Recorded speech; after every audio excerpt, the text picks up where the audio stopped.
우리가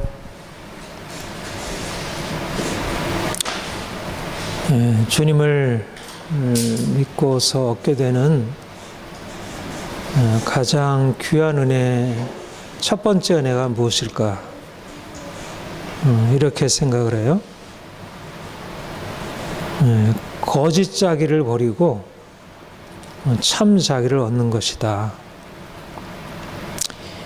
이 거짓 자기, 참 자기는 그 정신분석가 위니캇이 하는 얘기인데요. 그런 다른 분들도 이제 하고 있고, 그 이제 하나 이제 심리학의 개념이기도 하고, 어떻게 보면 뭐 좀 철학적인 개념이기도 하고,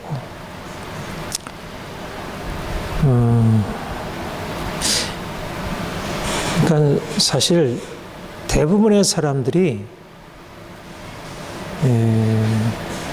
이제 그 인생을 살아갈 때 내가 누구냐, 나 자신에 대한 아이덴티티, 정체성을 이제 그 어떻게 가지고 살아가느냐에 따라서 인생의 모습이 달라지게 되잖아요. 근데 우리가 보통 이제 자기 자신이 누구냐를, 자기 정체성을 인식하고 그것을 이해하고 살아가는 데 있어서 그 기본적인 원천이 뭐냐면, 어려서부터 내가 누구냐를 어떻게 봤나요? 부모로부터 이제 그 관계를 맺어가면서 이제 내가 누군지를 발견하게 되죠. 나는 뭐 아들이고 딸이고 남자고 여자고, 나는 한국 사람이고, 나는 뭐 착하고 나쁘고 하는, 이제 우리가 어려서 부모에게서 배우고 양육을 받게 된다는 것은 여러 가지 인생을 살아가는 그 삶의 기술에 대해서 배우는 것이기도 하지만, 무엇보다도 내가 누구냐를 배워가는 것이죠. 근데 그 부모가 우리에게 가르쳐준 우리 자신이 누구냐라고 하는 것은, 그분들은 어디서 이제 그런 생각을 갖게 되나요? 그거는 일반적으로 부모님이 부모님, 부모님의 부모님,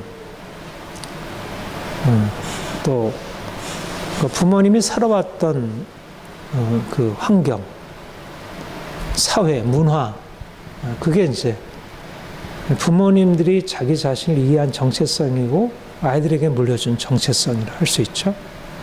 그러니까 내가 나를 인식하는 것이 사실상 너무 자연스러운 것 같지만, 그러나 그 자연스러운 것은 부모님께로부터 그렇게 받아서, 또 부모님이 사회로부터 받아서 우리에게 주어진 자연스러운 거죠. 그런데 그게 진정한, 그렇게 알게 된 내가 진정한 나인가? 지금 성장하면서 부모님께로 받았던 내가 누구인지 아는 것이 굉장히 많은 혼란을 겪게 돼요. 왜냐하면 주변에 있는 다른 사람들과 내가 다르고, 그리고 이제 점점 이것저것을 배워가면서 부모님에게로부터 어려서 확신했던 것들이 이게 뭔가 굉장히 그 임의적이고 우연적이라는 걸 보게 되고, 또 여러분 어때요? 이제 성장해서 우리가 속해 있는 사회, 내가 어려서부터 알고 있는 사회를 넘어서 있는 다른 세계를 만나게 되고 공부하게 되고 알게 되고, 오늘날처럼 지구촌이 하나가 되어서 이렇게 상호작용하게 되면서 우리가 가지고 있는 정체성, 내가 누구인지 알게 되는 것이, 그게 너무나 당연한 것이 아니라는 것을 보게 되죠. 그 정체성에 이제 혼란이 오게 됩니다. 뭐 여기에 대해서 정확하게 얘기를 하려는 것보다, 아무튼 이제 우리가 보통 내가 누구냐를 알고 있는 것은 부모님께로부터 또 이제 우리가 살고 있는 우리 사회, 문화, 뭐 과거로부터 우리에게 전해져 또 지금 우리가 살고 있는 이 시대에 이제 이런 것에 의해서 형성한 것입니다. 근데 이게 진정한 나인가? 그렇지가 않다는 것입니다. 우리가 이제 심리학을 하고 철학을 하고 인문학을 하고 이제 그러면서 우리가 익숙하게 너무 당연하게 여겼던 그런 나의 정체성, 그 나라는 그 존재가 전혀 당연한 존재가 아니라는 사실을. 더 나아가서는 이게 당연하지 않을 뿐 아니라 상당히 거짓되었다는, 참된 것이 아니고 거짓된 것이라는 사실을 이렇게 깨닫게 됩니다.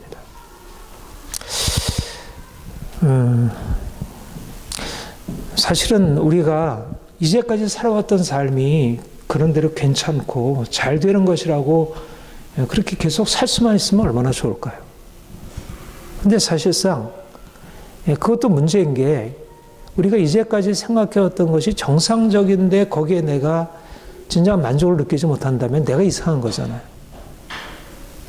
근데 사실상 우리가 이제까지 살아왔던 삶이 그렇게 만족스럽지 못하고 뭔가 문제로 여겨지는 것입니다. 근데 이제 그런 경우에 우리는 그런 것에 대해서 우리 자신이 문제라고만 생각을 해왔어요. 사람들이 우리에게 너는 이러한 사람이야, 이렇게 되어야 돼, 이런 것을 너무나 당연하게 받아들이고 살아온 것입니다. 그런데 심리학을 하고 철학을 하고 새로운 진리를 탐구해 나갈수록 이제까지 우리가 알아왔던 그 내가, 그 자기가 참 자기가 아니고 거짓 자기라는 사실을 발견하게 됩니다. 저는 이제 주님을 만나고 주님을 이렇게 추구하면서 느끼게 되는 것은 물론 철학이 얘기하는 것과 정신분석 심리학이 얘기하는 것과 성경이 얘기하는 것이 동일하진 않지만 적어도 이제 그러한 어떤 새로운 학문 그런 어떤 철학적인 노력들이 귀를 기울여야 한 중요한 진리가 있다고 하는 것은 뭐냐면 우리가 이제까지 의심 없이 살아왔던 그것에 대해서 의심을 품는 것이 너무 정상적이고 당연하다는 것입니다. 인생을 아무런 의심 없이 그냥 주어진 대로 그냥 살아가는 것은 오히려 병든 것일 수가 있고 그것은 문제가 있을 수 있다는 것. 그러니까 소크라테스가 전형적으로 그걸 얘기를 한 거죠. 성찰하지 않는 인생, 숙고하지 않는 인생은 살만한 가치가 없다. 그가 의문을 제기하고 그가 진지하게 숙고하는 삶을 살기 때문에 사람들에 의해서 미움받아서 결국 죽임당하게 되었지만 그러나 이후에 역사가 말해주는 것은 죽임당한 그 소크라테스의 숙고하는 인생, 성찰하는 인생이 다시 말하면 주어진 것을 그대로 받아들이는 것보다 그것에 대해서 질문하고 의문하고 그것을 넘어서려고 하는 그 시도가 훨씬 더 보다 나은 건강한 삶이었다는 것. 그런데 저는 이제 철학도 하고 신학도 했는데 상당히 유사성이 있는 것입니다. 그러니까 우리가 주님을 만나게 된 이후에 우리 인생이 어떻게 달라질까? 말하자면 어려서 부모로부터 이 사회로부터 받았던 너무 당연한 우리의 삶의 방식들에 대해서 이제 그것이 너무 맞는 것이고 마땅히 거기에 이렇게 일치하게 살아가야 한다고 생각했는데 주님을 믿고 알게 되면서 이게 당연한 것이 아니었구나. 그러니까 우리가 믿는다는 것은 우리의 모든 의심을 내려놓고 전폭적으로 하나님을 의지하고 하나님께 모든 것을 걸고 살아가는 것이지만 그러나 우리가 이제까지 살았던 삶에 대해서는 오히려 소크라테스가 당시에 다른 사람들이 당연하게 받아들이는 삶에 대해서 의문을 제기하고 거기서 벗어나려고 하듯이 믿음도 역시 우리가 이제까지 살아온 삶에 대해서 의문을 제기하고 거기서 벗어나려고 하는, 그게 너무 당연하다는 거. 이게 말하자면 신앙에 있어서 가장 핵심적인 출발점이기도 하고 그게 신앙의 아주 결정적인 토대라는 것입니다. 그러니까 주님을 믿는데 이제까지 받아들여왔던 삶에 대해서 아무런 의심 없이 산다는 것은 뭔가 주님을 제대로 만나지 못했다는 것이고, 주님을 믿어갈수록 이제까지 내가 거짓된 인생이었구나. 거기에서 형성한 나는 참 자기가 아니고 거짓 자기였구나. 철학이 말하고 있는 인생이 진정한 인생이 아니라 하나의 그림자 같은 인생, 허구적인 인생이라는 발견, 또 심리학이나 정신분석이 말하는 거짓자기로서의 인생, 거기서부터 벗어나서 참자기로 바꿔가려고 하는 것. 그래서 철학의 추구, 정신분석의 추구, 신학의 추구에 상당한 유사성이 있다는 것을 보게 됩니다.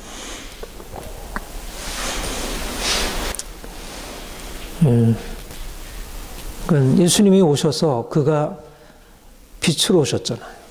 근데 빛으로 오셨는데 그거는 사람들에게 있어서 우리가 어둠 속에서 빛이 와서 너무나 좋았구나. 그런 반응도 있었지만 그것에 앞서서 오히려 이제까지 빛이라고 여겨지던 것이 어둠으로 폭로되는 것이었어요. 그렇죠? 요한복음에 그랬죠. 빛이 왔으되 자신의 어둠이 드러나는 것으로 인해서 빛을 미워했다 그랬어요.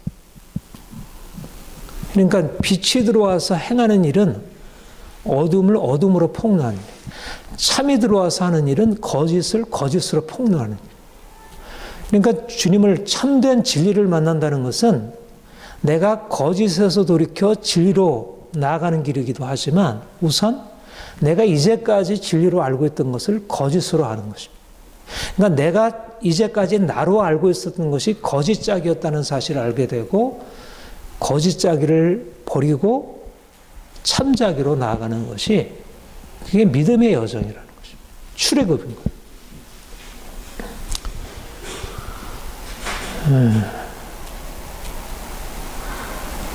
근데 이제 우리가 결국 이전에 생각하는 것과 믿고 난 이후에 생각하는 것이 아주 근본적으로 다른데 이게 그야말로 패러다임의 전환이라 할 수 있는데, 근데 이전에 우리의 삶의 근거에서 보게 되면 우리가 이제까지 다른 사람들과 함께 살아가는 방식, 그러니까 믿음의 관점에서는 거짓자기로서의 삶이 사람들한테 사랑받고 인정받고 칭찬받고 사람들과 이렇게 어울려서 인생을 행복하게 살아갈 수 있는 비결이에요. 그러니까 사람들이 왜 예수님을 만난 이후에도 그분에게로 나와서 이제 그분으로부터 새로운 삶을 결단하기 어렵냐면, 사실 그분과 만나서 그분과 함께 살아간다는 것은 이제까지 내가 거짓짝으로 살면서 사람들과 함께 누리면서 얻게 되는 수많은 즐거움과 평안함을 다 잃어버리는 거예요. 그러니까 둘 중에 한 길인데, 진리가 와서 우리를 거짓을 버리고 진리를 택하도록 요구할 때 우리에게 주어지는 이 선택의 딜레마는 뭐냐면, 거짓을 버리면 미움을 받게 되고 진리를 내려놓아야 사랑받게 된다는 거예요.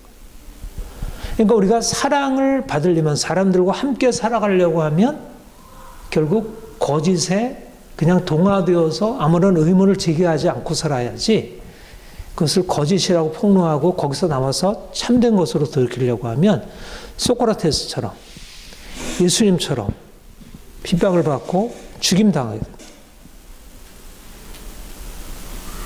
그러니까 예수님이 나를 따라오려거든 너희가 자기를 부인하고 십자가를 지고 나를 쫓아올 것이라.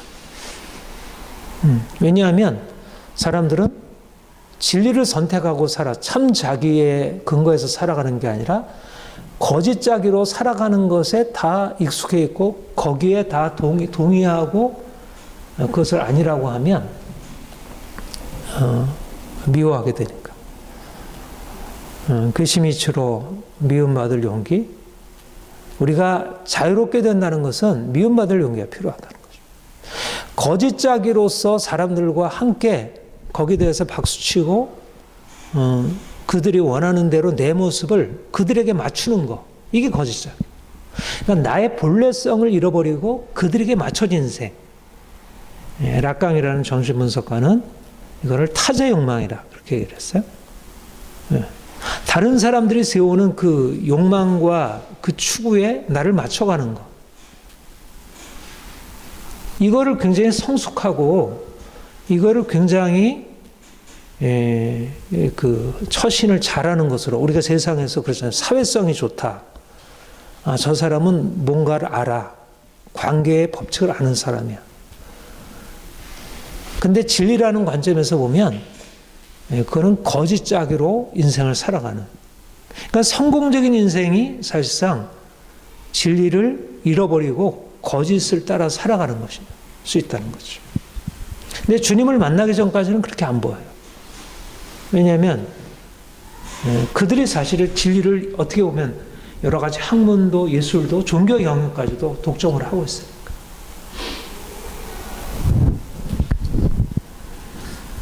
그래서 우리가 이제 주님을 만나는 것은 그 미움받을 용기. 무엇을 위해서 미움받습니까? 내 자신이기 위하여. 하나님이 나에게 주신 고유한 나를 잃어버리지 않고 그 고유한 나를 실현하고 살아가는 것입니다. 그럼 이게 사실은 인생에 있어서 가장 중요한 일이거든요. 각 사람이 하나님의 고유한 것을 주셨어요. 남자, 여자, 뭐 개인적인 성격, 그의 개인적인 어떤 특성, 달란트, 여러 가지 다 고유한 걸 주셨는데 결국 우리가 어떤 사회에 딱 던져지면서 그야말로 그 던져진 존재로서 그 사회가 요구하는 그 질서, 거기에 이제 자신을 맞춰가는데 익숙하다 보니까 어느새 나의 고유함은 사라져버리고 이 세상에 맞춰진 이제 그거를 정신분석, 그러니까 이제 칼 융이 이걸 페르소나, 거짓자기, 비슷한 개념인데, 그러니까 가면 역할이죠, 역할. 주어진 역할, 엄마로서의 역할, 딸로서의 역할, 뭐 학생으로서의 역할, 부모로서의 역할, 선생으로서의 역할, 목사로서의 역할, 뭐 대통령으로서의 역할. 그런 역할이 필요하잖아요. 그러나 그 역할이 그 본래적인 자기의 모습을 잃어버리게 만드는 거예요.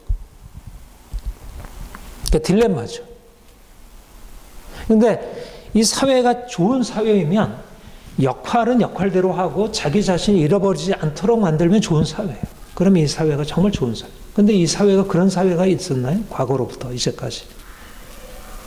지금도 아이들의 뭐 자유를, 개성을 존중하고 뭐 창의적이고 뭐 자발적이고 뭐 말은 그래도 얼마나 그 기존에 딱 정해진 질서 아래에서 완전히 틀어놓는 거잖아요. 프로클레트 그 침대처럼 다 잘라내고 뭐 늘리고 해가지고 완전히 인생을 이상하게 만들어버렸어요. 그렇게 잘 맞춰지고 그렇게 해서 나온 기계에서 찍혀져 나온 그 제품처럼 그런 인간이 마치 대단한 인간이죠. 그게 사실상 그런 걸 마르크스가 소외라 그렇게 얘기했어요. 소외. 자기 자신을 잃어버린 것입니다. 근데 사실 소외라는 말이 이중적인, 지난주에도 여러분들에게 소외에 대해서, 오늘도 사실 소외에 대한 말씀인데, 소외라는 말은 사람들로부터 떨어지는 걸 소외라 그래요. 근데 사람들로부터 떨어지지 않으려고 사람들한테 맞춰가면 어떻게 되냐면, 내가 가지고 있는 본래적인 나의 모습에서 멀어지게 돼요. 그러니까 자기 소외가 이루어져요. 그러니까 소외라는 개념을 어떻게 정의하느냐에 따라서 저 사람은 소외되지 않고 굉장히 잘 사람들과 어울려서 행복하게 살아간다 이렇게 생각하는데 실상 그 사람은 가면을 쓰고 있으면서 가면으로 완전히 자기가 맞춰가니까 원래 자기에게 주어졌던 것에서부터 멀어진 것입니다. 자기로부터 소외되는 거예요. 그러니까 이제 철학이나 이런 이제 정신분석이나 이런 것에서는 사실상 사람으로부터 떨어지는 소외보다 더 근본적인 소외, 문제 삼는 소외가 뭐냐면 자기로부터 소외. 그러니까 우리가 마르크스의 그 철학, 여러 가지를 뭐 이러저러한 관점에서 볼 수 있는데 그 소외 개념은 굉장히 중요한, 마르크스의 중요한 통찰이고 사실 이후에 지속적으로 철학자들도 계속 그 문제를 가지고 씨름을 했어요. 근데 그거는 우리가 정말 존중하고 들어야 할 것입니다. 말하자면 우리가 참 자기로 살아가려게 되면 거짓 자기로 살아가는 사람들과의 관계 속에서 소외되고, 말하자면 내가 거짓 자기로서 살면서 나로부터 소외를 벗어나려면 사람들부터 소외되어야 하고,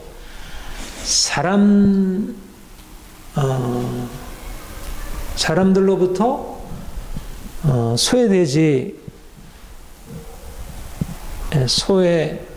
소외되기를 각오하고 내가 나로부터 소외되지 않는 길을 선택할 수도 있고. 그래서 미움받을 용기. 우리가 이제 믿음이란 무엇인가? 사람들부터 소외되기를 결단하고 내가 나로부터 소외된 상태에서 벗어나서 진정한 나로서 살아. 이게 하나님의 사명인 거지. 그러니까 하나님 앞에 서게 되면 우리가 사람들이 인정받을 이제 그런 내 모습을 그렇게 바꾸는 것에서 벗어나서 진정한 내가 되는 쪽으로. 이게 하나님이 우리에게 주신 달란트예요. 2달란트, 5달란트 받은 종이 자기 달란트를 가지고 열심히 장사해서 일을 남기는 것이 바로 우리 자신을 잃지 아니하고 그 자신의 근거한 인생을 살아갑니다. 근데 그거는 굉장한 용기가 필요한 것입니다. 사람들이 그거를 인정하지 않으니까. 그거를 우리가 묻어두고 다른 사람에게 맞춰 살면 사람들은 굉장히 그거를 잘했다. 그러면 거기에서 우리가 뭔가 보상을 받을 수 있어요. 근데 그 보상을 받는 길은 주님 편에서 보면 1달란트 받은 종이 밭에 묻어두고 딴짓하고 있는 것처럼 그런 인생인 것입니다. 그래서 첫 번째 우리가 주님을 만나서 결단해야 할 것은 거짓 자기로부터 나와서 참 자기로 돌아서는 거죠. 나의 고요함을 잃지 않는 것. 저는 제가 이제 계속 저의 과거에 대해서 이렇게 이제 회상하고 이제 그것이 가지고 있는 의미에 대해서 생각하는데, 저는 뭐 지난주에도 여러분들에게 말씀드렸고 자주 말씀드리지만 나는 정말 그 소외된 삶을 살았어요. 사람들의 관계 속에서. 왜 이렇게 나는 이 어울리는 걸 진짜 이렇게 못했을까? 근데 진짜 하나님 왜 날 이렇게 만드셨나요? 똑바로 보고 싶어요. 그 찬양처럼. 나는 진짜 정신 구조 자체가 도무지 이 사람들과 내가 그렇게 성격이 이상한 것도 아니고 내가 그렇게 뭐 모난 것도 아니고 특별히 뭐한 게 아니고 착한 어린아이였고 모범적이었고 사람들로부터도 착하다 이렇게 사랑받고 했는데 왜 나는 이렇게 관계가 형성이 잘 안 될까? 도무지 관계가 형성이 안 돼. 뭐 또 그때는 뭐 그런 고민도 안 했죠. 뭐 그냥 그러려니 나는 이런가 보다 그랬는데 점점 시간이 지나고 이제 자의식이 생기고 이제 사춘기 뭐 이제 이런 중학생, 고등학생 되면서 도무지 이게 어울리는 게 잘 안 되니까 이게 저쪽에서도 내게 다가오고 내 쪽에서도 저쪽으로 다가가는 게 안 되니까. 그러니까 나는 사실 외적으로 나는 그렇게 큰 뭐 고통을 당한 건 없거든요. 네, 뭐 시험 한번 떨어진 거 없고 뭐 좋은 대학 들어갔지 뭐. 이제 모든 사람들이 참 대단하다. 이제 이런. 근데 내적으로는 너무 사람들로부터 그야말로 이제 소외돼 있으니까 내 스스로가.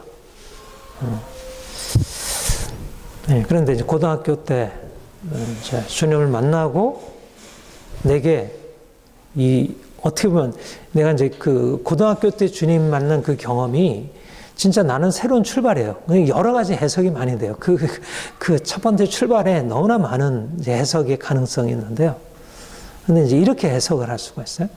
이제 그때 내가 주관을 통해서 말하자면 주님과 나와 연합하는 거, 십자가를 통해서 부활하신 주님과 온전히 연합해서 이제 그리고 오늘 조금 전에 이제 부른 찬송 만유의 주제고, 내가 고등학교 2학년 때쯤 아마 어치마님 만났고 고등학교 3학년 때 성령 체험하면서 그 주님의 그 아름다우신 그 만유의 주제 존귀하신 예수, 너무 이렇게 광명하신 그분의 놀라운 영광, 구절 생각만 해도 내 마음에 인간부터 주님께 대한 어떤 진짜 진정한 어떤 내 뜨거운 사랑, 이런 게.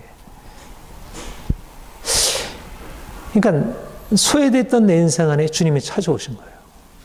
근데 내가 그걸 통해서 경험하게 된 게 뭐냐면, 내가 소외되어 있지만 그러나 내 소외된 것이 소외된 것으로 끝나는 게 아니라, 그러니까 인간관계 속에서는 굉장히 결핍이 많고 문제가 많다고 얘기해줘. 스스로 굉장히 열등감, 어떤 답답함, 뭔가 이렇게 막혀있음, 이런 걸 느꼈다면 주님과의 만남을 통해서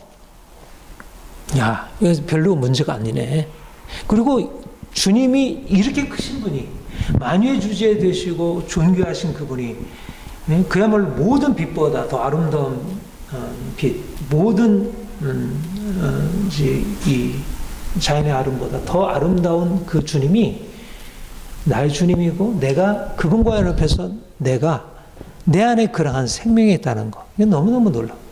그러니까 주님을 만난 것이 이제까지 나에 대해서 아무것도 아니라고 하는 이 인생에 대한 어떤 그 아주 그 정말 부정적인 시각, 그 다음에 사람들로부터 소외되어 있음으로 인한 내 자신에 대한 무가치한 느낌, 이제 이것이 일거에 해소되는, 물론 이제 그 경험이 또 너무 강렬했기 때문에 그 위에 나의 삶을 또 너무 이제 세상과 동떨어진 삶으로 인도한 것은 있지만, 아무튼 그 경험은 나로 하여금 새로운 자존감, 하나님 안에서 나의 삶의 새로운 가치, 그리고 이제까지 사실은 여러 경로를 겪어왔지만 결국 주님 안에서 내가 있다는 사실이 얼마나 놀라운 사실인지 다르게 보게 된 것입니다. 세상으로부터 소외된 나와 주님 안에서 비춰진 나, 오히려 소외되지 않고 사람들이 그렇게 인정받으며 살아가는 그들의 인생이 껍데기이고, 그들의 인생이 그야말로 거짓이고, 오히려 소외되어 있는 내 인생이 주님이 내게 오셔서 나를 새롭게 보심으로 내 인생 그대로 내가 얼마나 값진 존재인지 인생을 다시 보게 된 것이죠. 말하자면 내가 주님을 발견하면서 참 자기, 누가 나를 인정하지 않아도 내가 나를 인정하도록 만드는 그런 은혜를 경험하게 된 것입니다. 그러면서 이제 성경의 많은 사실들을 알게 되는데, 오늘 우리 본문에서 예수님이 2000년 전에 이 땅에 오셔서 그가 오셔서 행하시는 일이 무엇일까? 당시에 이제 유대인들, 팔레스타인 땅의 유대인의 사회를 이끌어가던 그 주류, 지배층은 바리새인 서기관이었어요. 말하자면 그들이 인생이 무엇인지에 대해서 정해주고 가르쳐주고 사람들을 지도하고, 사람들은 그들이 가르쳐준 것 안에서 자기를 이해하고 거기에 맞춰져 살 줄 아는 사람들은 인생을 행복하게 성공적으로 그리고 자신감을 가지고 살아갔고, 그들이 알려준 것에 따르지 못하는 사람들은 자신의 인생을 굉장히 비참하고, 이거 두 부류로 나눠져 있었던 거죠. 그 바리새인들이 정해준 거기에 맞춰져 있는 인생, 잘 사는 사람들과 그렇지 못한 인생으로 나눠져 있던 거예요. 그러니까 당연하게 진리를 누가 정해주고 가르쳐주냐면 그 바리새인들이 했던 것이죠. 근데 이제 그들을 따라가지 못하는 사람들을 죄인이라 이렇게 일컬음을 받았어요. 그러니까 바리새인이 정해준 질서 안에서 살아가는 사람들은 의인, 그들은 사랑받고 인정받는 사람들, 참된 인생, 그들에게 그들의 말을 제대로 알아듣지 못하고 거기에 부합하지 못한 사람들은 죄인, 세리들이 이제 그 대표적 창녀, 세리 이런 사람들. 그러니까 지난주 우리 다뤘던 삭개오와 같은 사람들, 마태 같은 사람들. 아무튼 여기서 배제되고 소외된 사람들이. 그런데 놀라운 사실은 뭐냐면 예수님께서 오셔서 어떻게 보면 그분의 출신이나 그분의 행하시는 거 보면 바리새인의 범주에 속한 사람이에요. 가르치는 선생이었고 그래서 그를 랍비라고 칭했고 그러니까 당연히 그도 다른 바리새인들과 같은 그런 방식으로 사람들에게 다가갈 것으로 그렇게 여겨졌는데 그가 찾아가고 어울린 사람들은 오히려 당시의 주류층, 당시의 지배 계층에 의해서 소외되고 배제되고 오히려 비난받는 사람들에게 찾아가서 그들과 함께 어울리고 그들에게 말씀을 전하시고 그들과 함께 삶을 공유하고 나누시는 거예요. 그리고 이제까지 그 바리새인들이 세워놓은 질서를 벗어나서 전혀 그들에게는 예상하지 못하게 안식일을 어기고 그들과 함께 먹고 마시고 전혀 바리새인들이 생각했던 것과 다른 방식으로 살아가는 것을 보게 된 거예요. 그건 너무 충격이었던 것이죠. 그러니까 모두에게 충격이었는데 특별히 이 당시의 삶을 질서를 만들고 그것을 유지해 나가는 바리새인들 그룹 그리고 그들을 따라가는 많은 무리들에게 예수님의 행하심과 예수님이 살아가는 방식은 엄청난 충격을 가져온 거죠. 그러니까 그를 따르는 제자들 그리고 그를 따르는 무리들이 그분을 통해서 얻게 되는 그 경험은 전혀 이제까지의 삶의 방식과 맞지 않을 뿐 아니라 굉장히 위험하고 그 근본적인 질서를 흔드는 것이었습니다. 그러니까 이제 오늘 본문과 같이 예수님이 말씀하신 대로 말하자면 이제 예수님이 그렇게 비유하시잖아요. 피리를 보니까 모두들 다 이제 장터에서 아이들이 놀고 있는데 피리를 보니까 다 춤을 추고 거기에 맞춰가지고 장단 맞춰가지고 이제 그러니까 피리를 보면 당연히 이제 해야 할 것들 모두 알고 있는 거예요. 그러니까 피리 보는 그 주자가 있으면 거기에 이제 함께 어울리면 같이 어울려서 이제 즐겁게 하고 그다음에 이제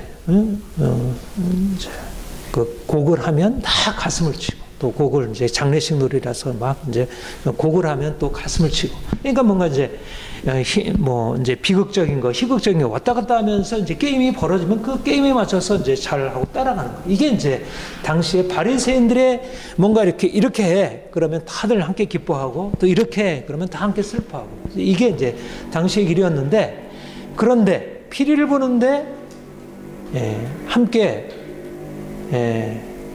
춤을 추고 하는 게 아니라 한쪽에 떨어져 가지고 오히려 울고 있고 또 곡을 하는데 가슴을 치지 않고 오히려 즐거워하고 전혀 엉뚱하게. 근데 바로 예수님이 오시기 전에 예수님의 길을 준비했던 세례 요한 그다음에 예수님이 행하셨던 일이 바로 바리새인들이 피리 불고 춤추고 곡하고 가슴 치고 하는 그들의 게임을 벗어나서 전혀 다른 일을 하고 있는. 그러니까 예수님이 오셔서 그런 죄인들, 세리들, 소외된 자들에게 찾아가셔서 그들에게 기쁨을 주시고 그들을 위로하시고 그들의 인생을 그들 있는 그대로 받으시고 그리고 그들과 함께 먹고 마시고 그들의 어떻게 보면 이쪽에서 보면 굉장히 받아들여서는 안 되는 그들의 인생에 그냥 들어가셔서 그들과 함께 하신 것입니다. 말하자면 그동안에 사람들이 했던 바리새인들이 했던 일은 뭐냐면 바리새인들이 정해준 게 있으면 모두 다 거기를 따라갔어야 돼. 누구든지 할 것 없이. 그러니까 말하자면 바리새인들을 따라가려면 모두가 어떻게 돼요? 자기 거를 다 내려놓고 그걸 따라가요. 그러니까 자기 인생을 버리고 따라가니까 자기 인생에 대해서 소외가 되는 거죠. 근데 예수님이 오셔서 하신 일은 뭐냐면 소외된 그들의 삶에 들어오셔서 그들의 삶을 바꾸려 하지 아니하시고 오히려 예수님이 그들의 삶에 맞춰 가신 것입니다. 그러니까 소외된 그들의 인생을 그대로 인정하시고 그 인생에 자기 자신을 맞춰주세요. 이거 완전히 거꾸로이신 거죠. 그게 바로 예수님이 이 땅에 오셔서 하신 일이에요. 소외된 사람들을 소외 안으로 끌어들이기 위해서 그들을 바꾸신 게 아니라 오히려 그들을 소외시키는 사람들을 제쳐두시고 그들에 대해서 외면하시고 소외된 그들을 찾으셔서 그 소외된 그 상태에서 그들을 받으시고 그들을 하나님의 아들이라 하시고 내가 너희를 사랑한다 하고 그들이 이제까지 경험해봤던 놀라운 것들을 그들에게 부으시기 시작한 거예요. 이들에게는 전해지지 않았던 것. 말하자면 기존 질서 있는 사람들에게는 전혀 생각하지 못했던 놀라운 사랑, 평안, 기쁨, 자유함, 그 즐거움을 그들에게 부어주셔요. 새로운 인생이 그들에게 시작이 된 것이죠. 이게 바로 예수님이 이 땅에 오신 의미라는 것입니다.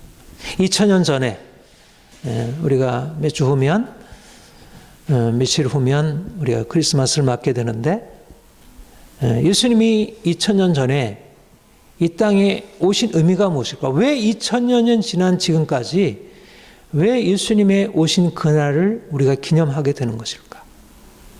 바로 인생의 새로운 패러다임을 주님이 열어놓으셨다는 것입니다. 말하자면 사람들이 이제까지 갖고 있었던 인생의 패러다임이 뭐냐면 기존 질서에 맞춰지기 위해서 자기를 거기에 맞추도록 하는 것이었어요.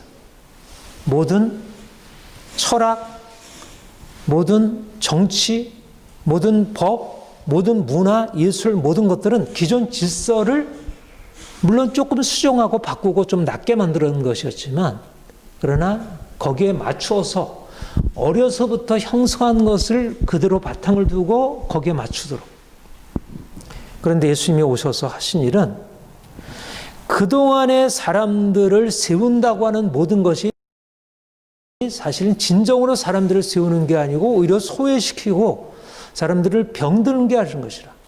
그거는 거짓된 것이고 오히려 인생을 자기를 잃어버리게 하는 것이라 이렇게 말씀하시고 오히려 이제까지 그 그럴듯한 질서에서 소외됐던 인생으로 찾아가셔서 그들로 하여금 오히려 그들 안에 고요한 것 그리고 기존 질서에 맞출 수 없는 그들의 것들을 그가 받아주시고 그들로 하여금 그 안에서 새로운 인생을 살아가더라.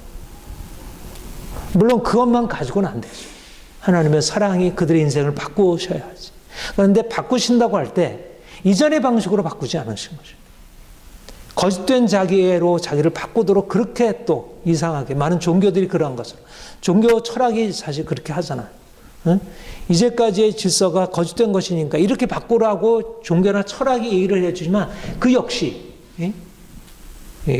또 다른 더 소외로 들어가는 것이죠. 근데 주님은 그런 식으로 사람들을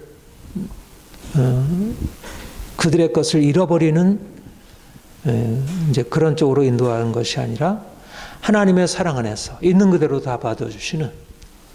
그러니까 조금 전에 여러분들의 고백한 대로 도무지 사람들에게 인정받을 수 없는 나 자신이 다른 사람으로부터 인정받지 못하지만 그 크신 하나님이 내 인생을 받아주시고 인정하신다는 이 놀라운 새로운 세계로. 그러니까 주님을 만난 것과 나의 참 자기를 발견하는 것이 같이 된 것입니다. 내가 나를 포기하지 않고서도 주님을 만나. 그러니까 우리가 주님을 만남으로써 얻게 되는 유익이 무엇일까? 거짓 자기를 버리고 나면 우리가 완전히 공허해질 수 있거든요. 인생은 그것 없이는 우리는 더 이상 다른 방식으로 우리 어떻게 살아야 할지 모르니까. 그런데 이거를 버리고서도 내 자신을 그대로 지키고서도 그 크신 하나님이 내 인생 안에서 자기를 나타내 주시는 제가 고등학교 때 그렇게 주님 만나서 나를 인정을 했지만 사실 현실 속에서는 내 자리를 잡을 수가 없는 거예요. 하나님은 나를 인정하시지만 세상 안에서는 내가 인정받을 수 없으니까 사실 이제 나의 정서적인 연약함, 관계에 있어서 부족함을 가지고 계속 씨름을 해왔죠. 그런데 이제 주님을 더 알아가면서 느끼게 된 것은 주님이 나를 나로서 살아가게 하시는구나. 그러니까 나를 잃어버리지 않고서도 내가 주님을 만날 수 있고 사람들과의 관계를 위해서 내가 나를 굳이 버리지 않아도 되는구나. 물론 사람들과의 관계 속에서 어려움은 있죠. 미움받을 용기가 필요하고 이제 내가 사람들과 함께 소속함으로 인한 그런 편안함은 잃어버리게 되지만 그러나 그것을 감수하고 충분히 얻을 수 있는 너무나 놀라운 보상들이 내게 주어진다는 것, 이 사실을 깨닫게 됩니다. 나는 우리 그리스도인들이 이 놀라운 은혜를 얻었다고 생각해요. 그래서 내가 이제 철학이나 또는 이제 인문학, 이제 심리학, 정신분석 뭐 이런 것을 통해서 그 참 자기, 진정한 자기 자신이 되는 것에 대해서 이제 도전을 받는데, 근데 사실은 철학이나 이런 인문학, 심리학 이런 데서 분명히 어떤 그 방향을 제시해 주는 것 같지만 이게 온전할 수가 없는 거예요. 근데 이제 내가 이런 지식을, 배경 지식을 갖고서 또 복음을 더 분명하게 알게 되면서, 야, 복음이야말로, 예수님이야말로 2000년 전에 그렇게 소외된 많은 사람들에게 참 자기 자유로운 인생을 그들에게 허락해 준 것처럼 지금도 우리에게 그런 인생을 주실 수 있는 것이구나. 그래서 저는 오늘날 우리가 어떻게 살아가야 할까? 예수님 안에서 참 자기로 살아가는 것을 선택하는 것입니다. 수많은 사람들이 사실 뭐 서양이든 동양이든, 서양은 뭐 좀 이런 것을 의식적으로 추구하는 건 있죠. 동양은 좀 더 이제 사람들을 체면, 뭐 그 집단 속에서 자기를 찾으려는 성향이 강하고. 근데 서양 사람들이 과연 자유로울까? 서양 사람들이 참된 자유로 살아가는 것을 좀 더 잘할까? 뭐 별 그 차이는 없다고 생각해요. 이제 그들에게는 그런 것에 대해서 분명한 그 추구는 있지만 그게 잘 됩니까? 안 되죠. 근데 이제 우리가 주님을 믿음으로 말미암아 주님이 있으니까, 주님이 정말 든든한 방어신 거예요. 주님이 정말 안전지대이신 거예요. 그러니까 주님 안에 들어가면 내가 굳이 다른 사람에게 맞출 이유가 없는 거예요. 용기 있게 내가 내 자신의 삶을 선택하는 거죠. 나는 우리 그리스도인들에게 이런 자신이 되는 용기, 그런 용기 있는 삶을 이렇게 사는 것, 이게 정말 세상을 향한 놀라운 빛이라고 생각해요.